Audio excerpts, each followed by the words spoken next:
আসসালামু আলাইকুম। আপনারা পিঁপড়া এবং মৌমাছির কথা শুনছেন। এটা একটা অত্যন্ত সামাজিক একটা প্রাণী।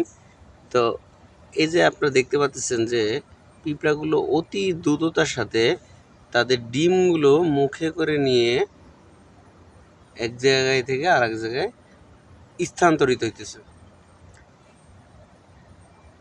তো স্বাভাবিকভাবে মনে হইতে পারে যে এরা কি পাগল হয়ে গেছে, যে এরা তাদের ডিমগুলো হঠাৎ করে এক স্থান থেকে আরেক স্থানে সরাই ফেলতেছে। তো আল্লাপাক কোরআনে মহাগ্রন্থ আল কোরআনে পিঁপড়া এবং মৌমাছির জীবন সম্পর্কে বলেছেন, যা বিজ্ঞানীরা গবেষণা করে এখন দেখছে। এক গবেষণায় দেখা গেছে যে যখন কোনো পিঁপড়া তাদের ডিম লার্ভা এক স্থান থেকে অন্য স্থানে সরিয়ে নেয়, তার ভিতর একটা অন্যতম কারণ আছে। সেই কারণটি হলো,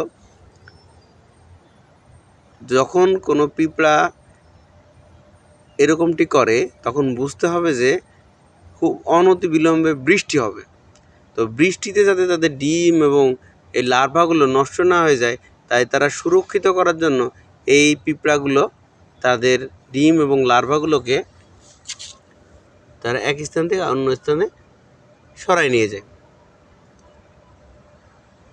তো আমার কাছে খুবই অবিশ্বাস্য মনে হলেও আশ্চর্যজনক একটা বিষয় যে এখন আবহাওয়া সংবাদে আমরা দেখতেছি যে বঙ্গোপসাগরে ৩ নম্বর সতর্ক সংকেত এবং ঘূর্ণিঝড় মান্থা ভারতের মধ্যপ্রদেশে আক্রমণ করছে এবং এটা বাংলাদেশেও দক্ষিণাঞ্চলে, বিশেষ করে খুলনা, মেহেরপুর, চুয়াডাঙ্গা এই অঞ্চল থেকে বাংলাদেশেও নিম্নচাপ তৈরি হতে পারে।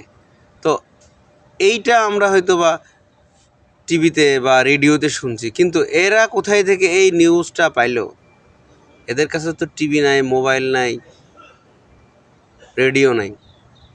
মহান আল্লাহ পাক এদের এমন একটি সেন্সর দিছে, তারা আবহাওয়া সংবাদ তাদের অন্য কাছ থেকে শোনা লাগে না, তারা নিজেরাই এই আবহাওয়া সংবাদ পেয়ে যায়।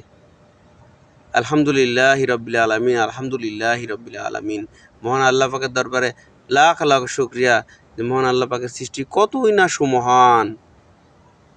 আলহামদুলিল্লাহ, আল্লাহর প্রশংসায় মাথা মস্তক অবনত হয়ে যায় আবার। আলহামদুলিল্লাহ।